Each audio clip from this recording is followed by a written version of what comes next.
Good afternoon, everyone. Thanks for joining us this afternoon. My name is Aisha Dixon. I'm the director of the UCLA Emeriti Retirees Relations Center, and we're so glad to have our special speaker today. We do these monthly programs in conjunction with the UCLA Retirees Association and the UCLA Emeriti Association. I will be putting some information in the chat, so if you're not subscribed to our bi-monthly newsletter, you can do that. And I'll also put in there some more information about upcoming programs, and it's open enrollment season, so I will put that information in the chat as well. Please feel free to type in any questions you have for our guest speaker, and we will answer them at the end. You can also raise your hand towards the end, but I will be muting everyone so that the speaker can have an uninterrupted presentation. And with that, I'll turn it over to you, Steve, for the introduction. Just one more comment. We do have closed captioning available. Just look under on the bottom line for live transcripts. Well, as many of you have heard, we are in conversation with Alex Ross, who is a renowned New Yorker music critic and author of the international bestseller and Pulitzer Prize finalist, we're told, The Rest is Noise. In his most recent book, which is the general subject of his talk today, he talks about the impact of Richard Wagner's music as a proving ground for modern art and politics. The aesthetic war zone, I'm quoting now, where the Western world wrestled with its capacity for beauty and violence. Mr. Ross was educated at Harvard, where he graduated with a degree in English, summa cum laude. He has been a music critic virtually from the get-go. He published in various places, and since 1966, he's been the critic for The New Yorker. Mr. Ross, thank you very much. We're looking forward to hearing from you. Hello, it's wonderful to be here. Thank you for inviting me.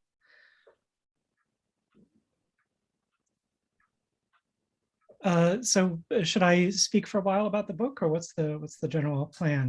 Generally, if you want to discuss the book a little bit, and then people can ask questions, maybe what your inspiration was about the book, how you came about writing it, your history, your Pulitzer Prize finalist. So we'd like to learn more about you. Okay, sure. Well, just to go through my history, because people are often interested to know how one ends up in a peculiar job such as a classical music critic. I grew up listening avidly to music and had various ambitions to be a musician myself, particularly a composer. I had sort of grandiose ideas about being a composer when I was a kid, which never panned out. But I did try to write music, which is a very important resource in terms of my work as a critic, because I came to understand how tremendously difficult composing is, and the extraordinary nature of the challenge on many levels to bring new music into the world. But by the time I was 18 or so, I had sort of set aside those ambitions, and going off to college, I imagined myself pursuing writing, which I had also sort of equally loved my whole time growing up. And it was actually sort of a serendipitous series of experiences in college which led me to begin writing about music, particularly at my college radio station. There was a very strong classical music department, and I got into that and began speaking about music on the air and writing some reviews, which we published. And even then, it never occurred to me to attempt to pursue this as a career. I saw very few people out there doing it, and it just didn't seem as though there'd be any openings or any possibility. So after college, I was preparing to go to graduate school, continuing to pursue studies in English, when I began to sort of receive freelance assignments here and there. One thing led to another, and the New York Times offered me a position as their fifth string freelance critic, the stringer, as the position is called, sent out to write about whatever the senior critics have no interest in. And I did that for several years. The New Yorker noticed my work and invited me to write a few standalone pieces, and then offered me the job of music critic in 1996, which was obviously an extraordinary piece of good fortune. And I've been in that job ever since. And one wonderful aspect of being at the New Yorker is the sense that, as you write longer pieces for the magazine, especially, you are demonstrating sort of practicing a mode of writing which goes beyond the ordinary review, and is more essayistic and wider ranging. And you're given sort of quite a bit of time to research these pieces and develop them. And I relish that so much. And as someone who had teetered between a journalistic and an academic career, I found that this writing for the New Yorker fell in some sweet spot between those worlds. It's undoubtedly journalism. The New Yorker is a general interest magazine, but the amount of research that could go into these projects and the leeway that one is given to pursue topics of interest to the writer means that, well, certainly in my case, it was just much better suited to my metabolism as a writer. And those longer essays led to the 3 books that I've written to date, and were just an outgrowth of those essays, and just would not have existed if I hadn't had my position at the New Yorker. Sort of being there kind of leads people to assume, rightly or wrongly, that you might be also be capable of writing books. And so I began having conversations about the idea for a book not long after I started writing for the New Yorker. So the rest is noise. My first book, A History of 20th Century Music, was an outgrowth of a series of pieces I've been doing on major 20th century composers, Schoenberg, Richard Strauss, Stravinsky, and so on. Although the book is itself very much its own animal, and it's a great deal more than a bunch of magazine pieces strung together. I actually ended up being very selective in terms of what I used for my magazine writing. The second book was a straightforward collection of essays, although I rewrote some of the New Yorker pieces and added one entirely new long essay to the collection.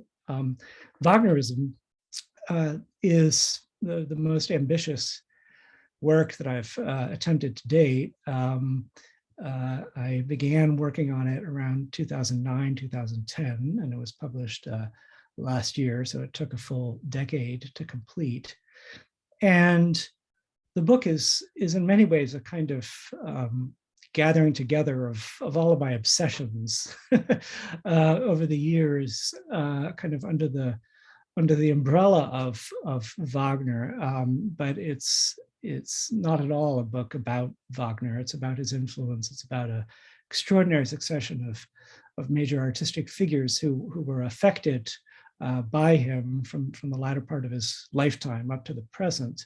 And by and large, it's actually a work of literary criticism. I mean, I'm not sure what percentage, but probably 70 or 80% of the material discussed in the book is novels and poetry and stories, some nonfiction writing as well. And so that's the heart of the book, how Wagner affected literature. But I do also talk about the visual arts, architecture, dance, film, theater history, theater design, and a few other pursuits.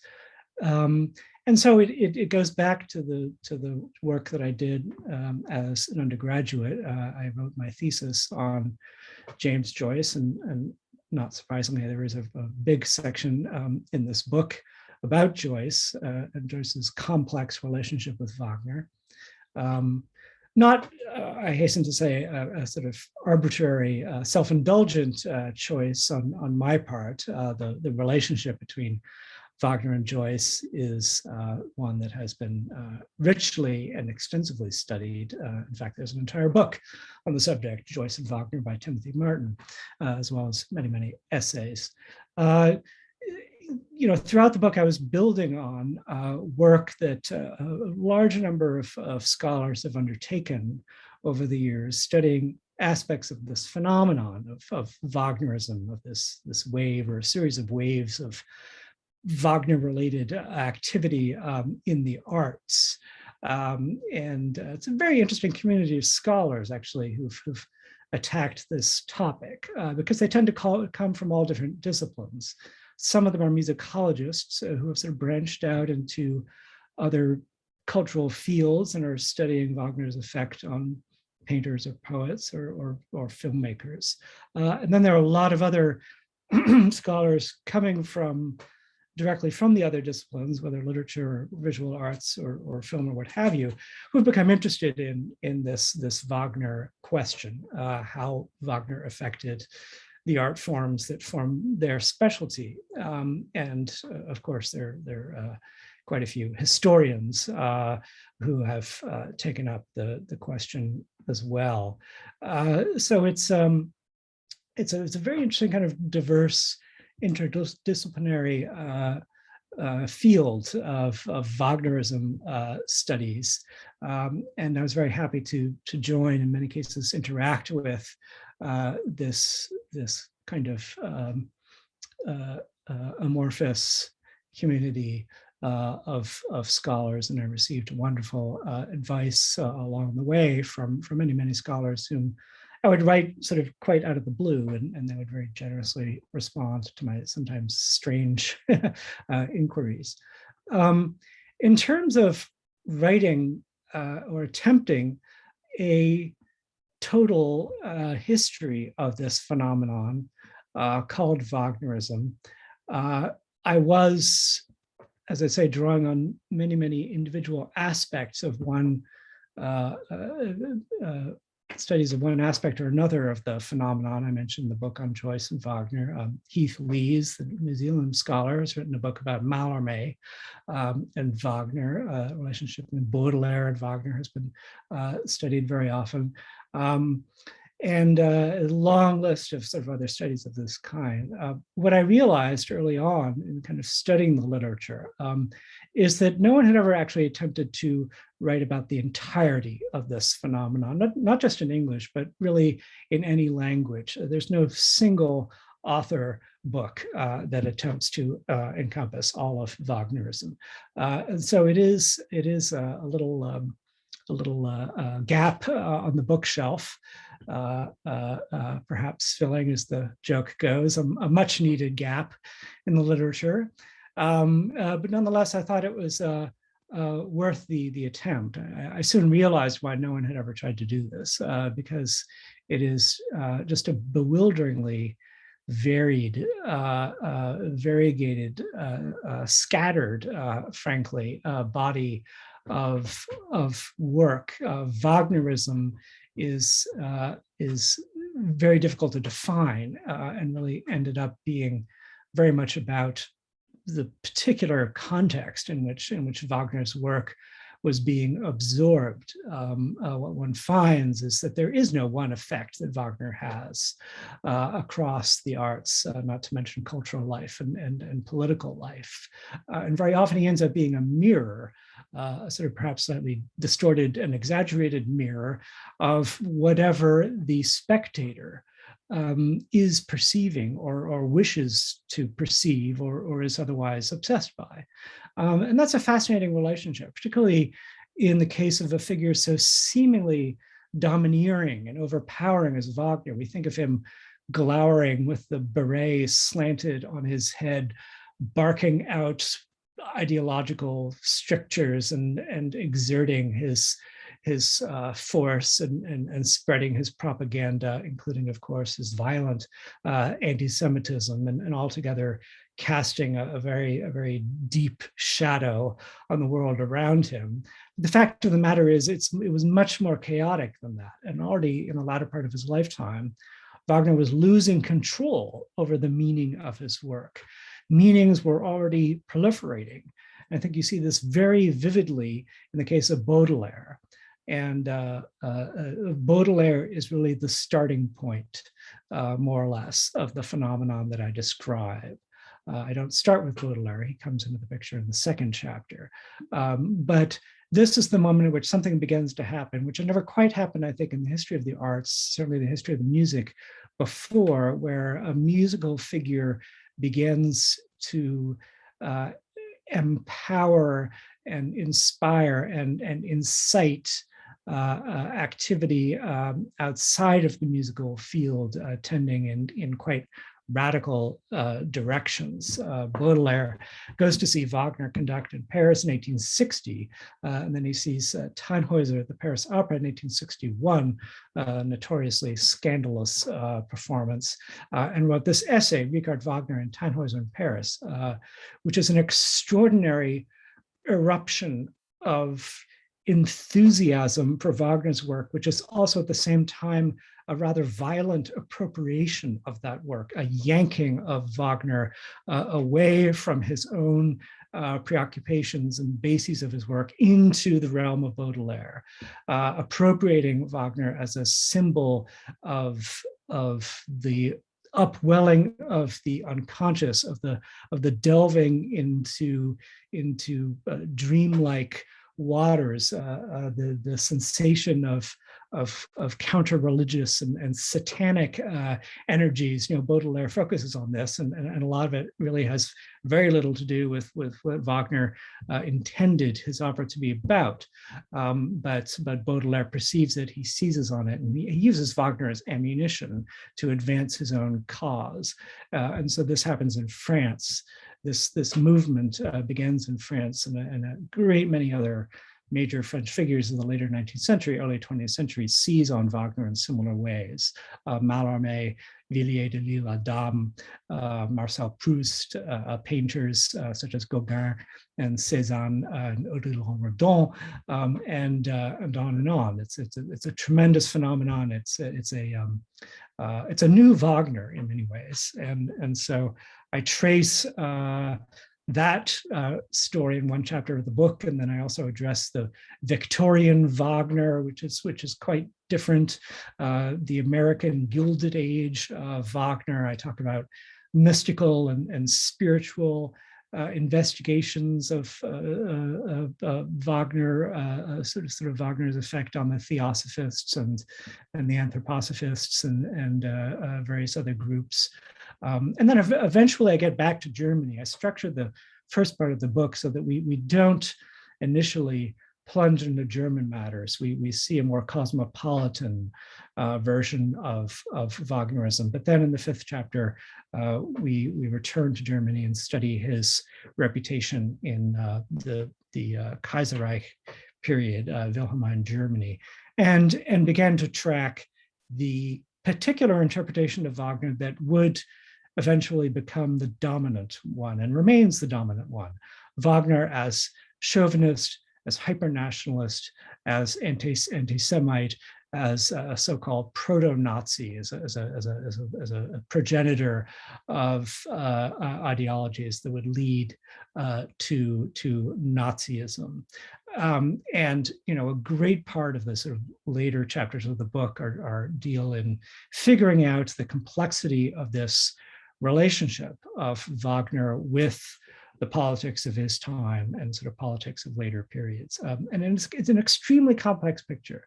I reject the simple equation of Wagner with Nazi Germany, the idea that if you label him Hitler's favorite composer, that is all you need to ever know about him, and that there's sort of nothing more to it than that. I think that's a mistake in various ways. It's a simplification of all of the tributaries, ideological tributaries that led into Nazism. It's a gross simplification to sort of lay the responsibility on Wagner. It lets a great many other people off the hook. But it also erases, it obliterates all of these other experiences, which have nothing to do with Nazism, which are very far removed from Nazism. I talk about Wagner and the far left. I talk about feminist engagements with Wagner, African-American Wagnerism, Jewish Wagnerism. Of course, there are many, many Jewish Wagnerians who were aware of his anti-Semitism, but were nonetheless enraptured with the music or otherwise interested in it. There's a chapter devoted to Willa Cather, whose enthusiasm for Wagner I found comes as a surprise to many readers of the book. And then there are two big chapters that focus on Wagner and modernism, which is another very complicated relationship. Unlike many figures in the late 19th century who were unembarrassed to declare their enthusiasm for Wagner, practically their worship of Wagner, the generation of the sort of early modernists were much more wary, for all kinds of reasons, of Wagner as a romantic, as a sort of figure from another age, as a German associated with nationalism and with the military aggression of the Franco-Prussian War and later World War I.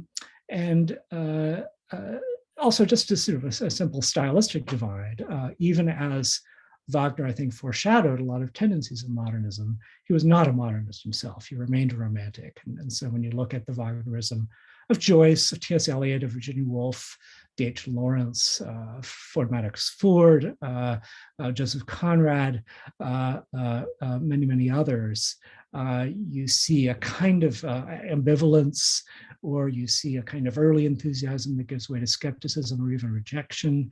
And this is very much part of Wagner's influence. You know, it's not simply a matter of sort of people fanatically following his lead.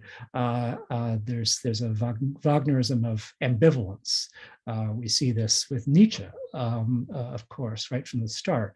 And I think it reaches its sort of climax in the figure of Thomas Mann, who's very, very important throughout the book, and whose relationship with Wagner has always been a kind of model for my own. I began reading Mann when I was a teenager and was just helplessly fascinated by his work. Dr. Faustus had a great deal to do with my becoming interested in writing about music as a profession or as a pursuit. I was just so awestruck by the evocations in that book of the non-existent works of this non-existent composer, Adrian Leverkusen, that seemed so vivid and so real on the page. And that's sort of as tremendous a demonstration of the power of writing about music as you can find. He had some help, of course, from Theodor Adorno. And so I sort of fell in love with Thomas Mann and his work before I really had any kind of relationship with Wagner. When I was a teenager, I didn't really pay much attention to Wagner. I attempted to listen to his works and couldn't really make much headway. I hadn't seen Wagner live. It's when I saw Wagner live that I began to understand it. I kind of feel that you can't really grapple with Wagner in any real way unless you're seeing the operas in the theater, because he is so intensely theatrical an artist. Because he wasn't just a composer, he was a dramatist. And every note of the music is intended toward a dramatic end. And so the theater is where it all comes alive. But in any case, sort of Mann led me to Wagner in a lot of ways. And Wagner became interesting as I read Mann, thinking about him. And contending with him, and Mann loved Wagner's music, was enraptured by it from a very early age when he saw Lohengrin as a boy in Lübeck, but he was also constantly troubled by Wagner. He fell in and out of love with the music. He was tremendously troubled by its political implications, especially in the wake of World War I. Wagner was a danger zone for him also in a very interesting way that had to do with his sexuality, I think. One fascinating aspect of Wagnerism that I discuss in the book is Wagner's role among gay people of the late 19th and early 20th centuries, his emergence as a kind of gay icon. Wagner was not gay himself, but there was something slightly fuzzy about his sexuality. There was an aspect of gender ambiguity with Wagner, and there was no doubt that he and Cosima Wagner and Byroid were surrounded by gay people, and that Byroid became, through the turn of the century, a kind of gay mecca. It was described as such by Magnus Hirschfeld, the great early German gay rights activist and sexologist. And a number of other people noted this gay atmosphere at Byroid, the sense that it was a place that was friendly toward gay people. And so Mons was very much aware of that, and because he had a very complex sense of his own sexuality, where he was strongly attracted to men, but seems not to have acted on those desires, and kind of retreated from any possibility of the danger of acting on those desires. Wagner was sort of by proxy a kind of representation of this danger zone. So that's a fascinating relationship in and of itself. But in any case, Mons' ambivalence, I think, is just sort of become indistinguishable from my own. I feel as though I've just absorbed it, and this book is an attempt to flesh it out in every possible way. Mons had an extremely elegant, concise formula for the essential Wagner problem, the relationship with right-wing politics and with the Nazis. Elegance and especially concision were not necessarily always his virtues, but in this case, he pinpointed it so deftly. He said that Wagner lent himself to his own misuse. And for me, that actually captures it all. Wagner was distorted, exploited, manipulated in Nazi Germany. There was a great deal about Wagner that had to be airbrushed, that had to be concealed in order for Wagner to become a useful propaganda object. That sense of sexual confusion, that the messiness of Wagner, the anarchic side of Wagner, the leftist political tendencies, the sort of decadence, the sort of atmosphere of decadence surrounding the whole Wagner operation, and that had to be pushed to the side. Wagner had to be heavily revised, heavily redacted in the Nazi version. But as Mons' formula makes clear, Wagner participated, contributed to that very process of exploitation and distortion. He invited it to some extent, I think, because of the anti-Semitism, because of the nationalism, and because of something in the nature of the music itself, which is so easily kind of fastened onto sort of all of these disparate forms of expression. There's sort of an adhesive quality of Wagner. You can sort of place him in a sort of seemingly very kind of awkward or sort of unexpected context, and nonetheless the music will work on some level.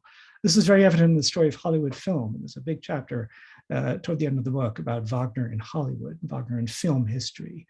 And just think of the absurd variety of film images that have been sort of imprinted with Wagner, from the horrifying ride of the Ku Klux Klan in D.W. Griffith's The Birth of a Nation, to sort of sentimental romantic films of the 20s and 30s, cowboy movies, westerns.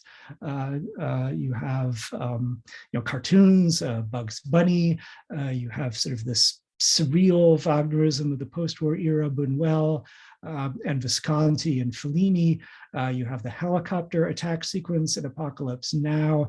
You have various superhero films of recent years. Sort of Wagner is everywhere, and it's sort of wildly contradictory, and yet somehow Wagner makes perfect sense in each of these disparate contexts. And so that adhesive quality helps to explain how Wagner became equated with Nazi propaganda, and a particular strain of Wagner, the loud, the brassy, the aggressive, forward marching aspect of Wagner's music, which is the aspect of Wagner that many people know. For me as a listener, it's far from being central to his musical identity. And when I think of the essence of Wagner, I think of the psychological Wagner. I think of Wotan's monologue in Act 2 of Die Walküre, the portrait of this man who begins in a sort of mood of inflated triumph and then sort of plunges into absolute despair and sort of goes through all of these sort of intermediate states as he makes that descent. The intimate, the psychological, the nuanced, the ambiguous. This for me is what Wagner ultimately, why Wagner ultimately matters. But there's also these brilliant surface effects: the ride of the Valkyries, the entrance of the gods into Valhalla, the loud, brassy Wagner is extremely effective, and Wagner knew it was effective and exploited it for his own purposes to sort of spread the fame of his work in the form of orchestral excerpts, and that is what the Nazis fastened onto and made use of. And so it's an association that is stuck. And the fact is that Hitler has been given a dark kind of posthumous victory by being allowed to sort of own Wagner as much as he does now in the popular consciousness. I'm sure he would have been tremendously pleased to know that decades and decades hence, his name and Wagner's name would be interchangeable. And I don't think we should give Hitler that posthumous victory. I don't think we should forget all of these other Wagner experiences across the political spectrum and sort of across the lines of identity and across geographical lines. And so I think we should restore, as I say at the beginning of the book, the confusion, the magnificent confusion of what it means to be Wagnerian, without ever forgetting this abiding, deeply troubling fact of Wagner's appropriation by the Nazis. It's a complicated kind of mental exercise, but it's the kind of complicated exercise that I think any honest and deep engagement with art forces us to practice. I think it's a mistake to put art on a pedestal, to view it as a sort of a pure escape from reality, a place where we expect to find sort of pure goodness. I think to view art in that way is essentially to define it as something exterior to humanity itself, and it's not. And every great work of art has some dark history behind it. Wagner is just, I think, the most extraordinary, the most spectacular, the most troubling case of a work of art that contains, that signals dark history. But he's not completely in a different category. He's not beyond the pale. Wagner is a lot more typical of the kinds of problems that arise in the relationship between art and life than many people would wish to admit. And so I've rambled on for quite a while, but that in essence is the kind of thinking that went into the formation of this book, and some of the reasons why I felt compelled to write it. And of course, I would be happy now to discuss any aspect of it which you wish to bring up, or any other musical matter or cultural matter that might be on your minds. We do have a question in the chat about what is your view of Wagner's attitude to religion? Was he really religious, or was he just using it for musical or other reasons? Well, thanks. That's a fascinating question, one for which, as is usually the case in matters Wagnerian, I don't have a clear answer.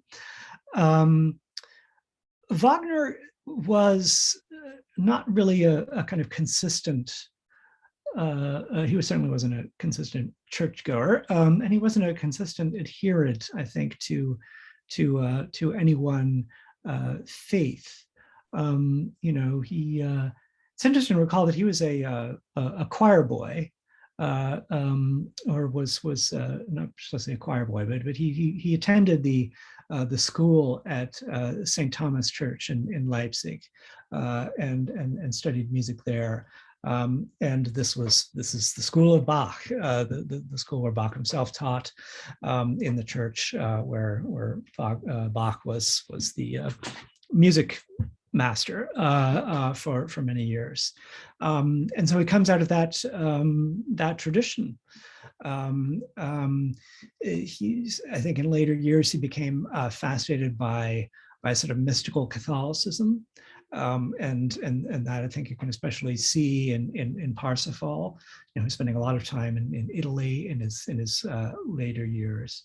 But then there's the fascination with sort of pagan religiosity. The Ring, obviously, is this monumental revival of a certain paganism, very particular kind. It's not sort of the sort that you're sort of abandoning modern civilization and sort of wallowing in sort of primeval pagan energies. The whole point of the Ring cycle is to use the mythic background, the sort of Nordic Teutonic mythology as a screen behind which modern questions are completely in play, modern political and economic and psychological questions. It's an allegory, simply put. But nonetheless, he also is, I think, attracted to this paganism. He's attracted to the figure of Venus in Tannhäuser, and so that's another strain. Then there's the interest in Eastern traditions. This really comes to the fore in Parsifal, but I think you can perceive it in Tristan as well, this sort of sensual mysticism. And Wagner was aware of Eastern traditions in some form or another from a relatively early age. His brother-in-law was an Orientalist, as it was described in those days, an expert, to the extent that anyone was really expert or sort of deeply understanding of Eastern traditions in those years. And then he read Schopenhauer, and Schopenhauer was deeply affected by Eastern traditions. So there are elements, there are absolutely elements of Buddhism in Parsifal, a philosophy of renunciation, a philosophy of seeking a chaste purity, a philosophy of rejecting force and embracing compassion for all things. Traces as well have been found of Hinduism, even of Islam in Parsifal, as well as, believe it or not, there's at least one scholar who theorized that the Jewish mysticism, that Kabbalistic thought, enters into Parsifal, and Wagner, despite his anti-Semitism, did read some of that literature, his accounts of Kabbalistic practice, and took an interest in it. And ultimately, Parsifal is this syncretic, polyreligious work that is perhaps trying to sort of meld different religious traditions together and to form a sort of new religion of its own, which is a dangerous enterprise, kind of trying to invent religions. is a mixed track record in terms of the invention of religions. And this kind of, there's a lot of these sort of pseudo mystical strains entered into Nazi ideology as well. So there's sort of a darker strain to that. But in the end, I mean, you have someone in Wagner, I think, who it's not so much that he's using religion to sort of prop up his artistic ideas. I think it's that he saw essentially the function of art as quasi-religious in itself. He talked about the decline of organized religion and the need for art to kind of step forward and provide these deep spiritual experiences of a kind that the church perhaps was no longer offering to many people. And so that was the kind of function that he saw for art. But Byroid, the Festspielhaus in Byroid, turned out to be a kind of temple, a place of pilgrimage, of an eccentric kind. And I've never thought of it as being really a cult of Wagner himself, as some kind of religious, figure or sort of martyr or whatever you want to call it. It's more about an experience of going somewhere kind of outside of your usual habitat and delving into a single experience, a sort of single work of art, and concentrating on it, sort of focusing on it. There's sort of a meditative aspect to the Byroid experience for me, a kind of shutting out of the sort of general noise of existence these days, and just kind of zeroing in on this single work. It's a kind of, for me, it's a salubrious exercise, but obviously Byroid is used in all kinds of different ways, some of them very problematic. Alex, can I just interrupt for a moment to say Steve Cederbaum is having a problem getting in. I want to tell everyone that if you want to ask questions, the most efficient way to do so is to put them on the chat. And we have one question there for Alex. What influence did Wagner have on Mahler's music? The question, it did not say 3 minutes or less, but it's a big question. Right, yeah. One thing about this book is I actually decide not to talk about Wagner's influence on music. In The Restless Noise, I already discussed quite a bit Wagner's impact on composers of the 20th century, so I decided not to repeat myself in that respect. And really what's fascinating about Wagnerism is its extra musical aspect. This is what sort of sets Wagner apart from so many composers who came after him. But there's no doubt that Wagner was a gigantic figure for Mahler, as he was with Richard Strauss, and I began The Restless Noise with the two of them together. Both of them, in different ways, infatuated with Wagner. I think Strauss went through a sort of early anti-Wagnerian phase and then kind of really plunged in to Wagner, but was also sort of somewhat distant from him in I won't get into Strauss since the question was about Mahler. Mahler, I think, was just, it's just difficult to imagine Mahler's music existing without Wagner. It's imprinted by Wagner from the very start, and you can hear, right from the first symphony, this motif, the dominant motif of the entire symphony, I think, seems to be based on the Parsifal bell motif, bum bum bum bum, and you hear versions of that in minor and major from beginning to end of the symphony, and right to the end. To his final works. As a Jewish composer, of course, Mahler went in his own direction and incorporated sort of echoes of klezmer styles that would have been anathema to Wagner. I think somewhat tragically, he always felt as though he needed to overcome his Jewishness in some way and sort of strive for a kind of Germanness. You can debate this. Many people would disagree, I think, to sort of see Mahler in this way.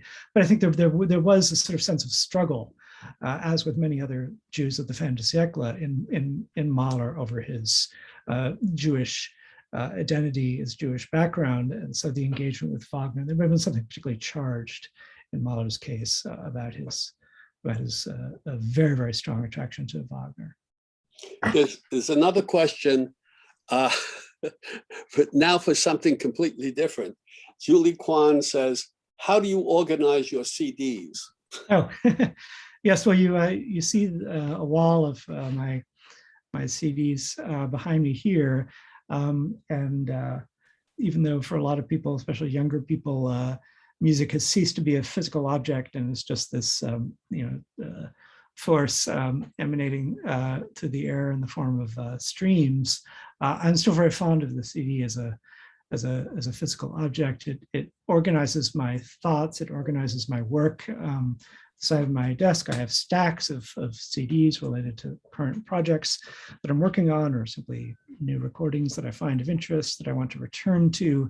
Behind me, this is alphabetical. So this wall is alphabetical from A to Z. There is overflow in other parts of the house. The operas are on a separate wall in another room, and there's a lot more in the basement.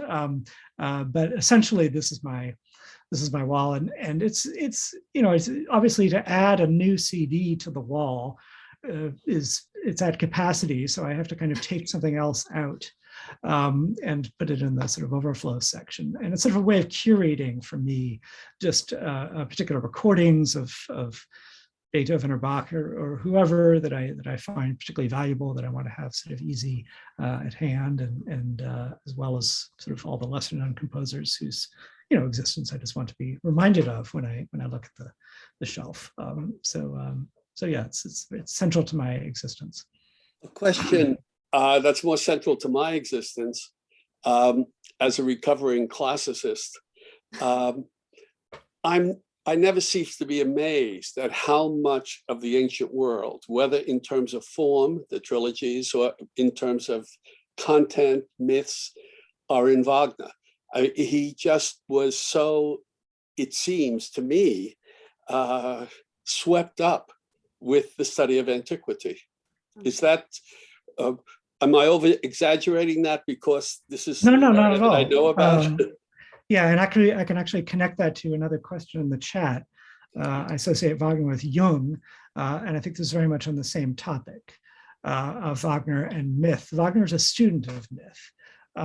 And what he did, especially in the early stages of working on the Ring, which was very important and very, very actually innovative for his time, was to read myths of different traditions side by side and find the common threads, the common patterns, comparative mythology, essentially. And this had been done before, but Wagner was very methodical about it in a way.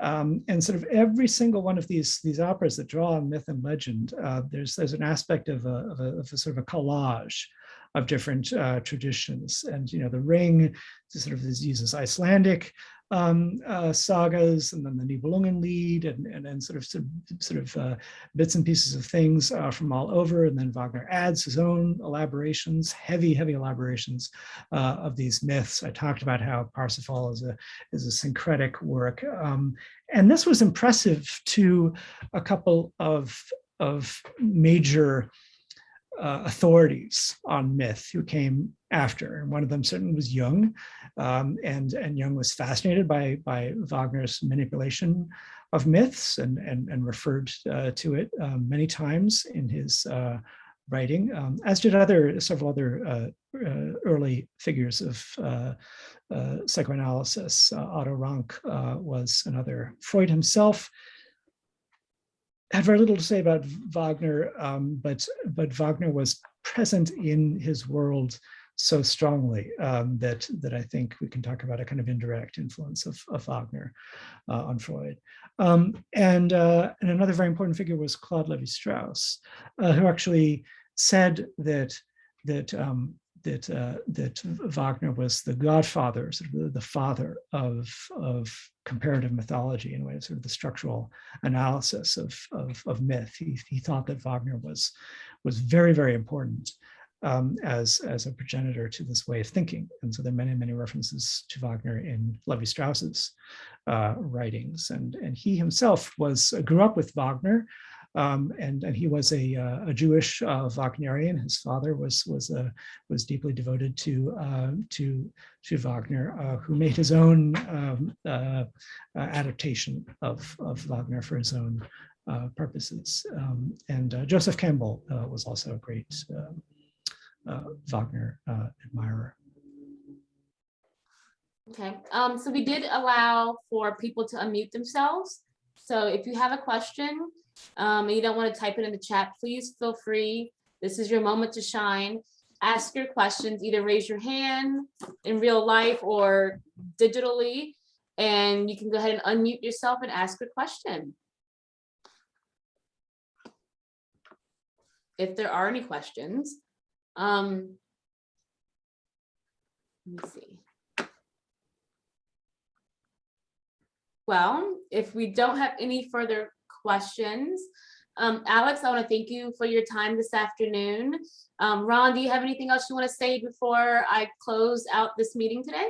Well, I would just let Alex know that last year, a group of us we have a local society of Plato Society of retired folks, and we did a term on The Rest is Noise. So I hope that one of us will, in the next year or so, they're usually 12-week sessions on Wagnerism. Although I have to say, I've thought about Wagner for 60 years. I am so in awe of the range of your knowledge in this book. It is not a book of musicology. It's a book of the culture of the last 150 years. And it's kind of, it's really, really daunting. And I applaud you for it, as I'm sure everyone has who's read this. And well, thank you so much. I will say that if anyone's interested in buying the book, I'm just going to put a link in the chat. You could probably go to your local library or search for it on Amazon. But I did put a copy of the link to the book in the chat, so you can click there to see about purchasing it. So since you're an LA local, we might run into each other. So if you see Alex out on the street, wear your mask and say hello. So Alex, thank you so much for joining us this afternoon. I think I saw Steve come back in, but I don't know if he still is having Zoom problems. Steve, breaker 19. Okay, so again, thank you for joining us, and we will do this again in the future. So have a great afternoon, everyone. Take care. Thank you. Thank you so much. Bye. I'll look, yep. But did Steve come back? I see Steve. Okay. All right. Thanks, Ron, for Okay, thank helping you. out. Okay, bye. Bye-bye.